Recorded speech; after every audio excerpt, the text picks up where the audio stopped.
Тоқтылар үшін 2024 жыл жайлы болады. Ұлы жолында қызықты оқиғалар көп болмақ, бірақ бәрі жеңіл бола салады деп айта алмаймыз. Қиындықтарға берілмейсіз. Қалағаныңызға қалай болса да қол жеткізесіз. Ұлы жылы сіз үшін күтпеген жағдайлармен басталады. Осы күтпеген жағдайлардың арқасында сіз көп нәрсені үйренесіз. Еріншектікке, немқұрайлыққа жол бермеңіз. Жыл басындағы жинақтаған тәжірибеңіз болашақта да біраз пайдасын тигізеді. Қызықты танысуларға жол ашық. Араласатын ортаңыздың ауқымы кеңейе түседі.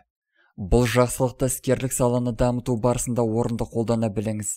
Ұлы жолында өзгеше, ерекше жобаларды қолға алып, жаңа шаруаларға еш қорықпастан кіріскендер кәсіби салада үлкен жетістіктерді бағындырады. Келер жылы мықты, жаңа технологиялар көбірек пайда болады.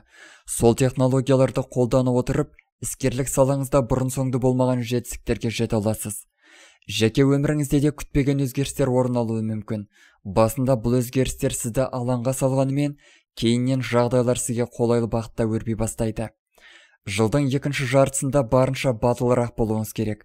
Әсіресе бұл кезеңде бірінші қадам жасауды өз мойныңызға алған жөн. Бірінші қадамды жасау сіздің өміріңіздің барлық саласына қатысты болмақ.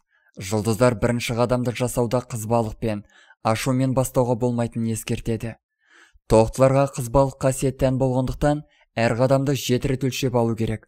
Сондай-ақ, барлық жерде тәртіпке бағынуды сұраймыз. Еш нәрсеге немқұрайлы қарауға болмайды. Тек өзіңізге байланысты жерде ғана ешкімге үміт артпаңыз, және өзінен өзі келетін сәттіліктерден үміттенбеген жөн.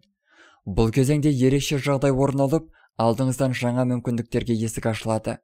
Бұл орайда ойыңыз нақты, өзіңізге барынша сенімді болуыңыз керек. Өзгелердің кеңесіне көп жүгіне бермей, ең алдымен өз ақылыңызға сүйеніңіз.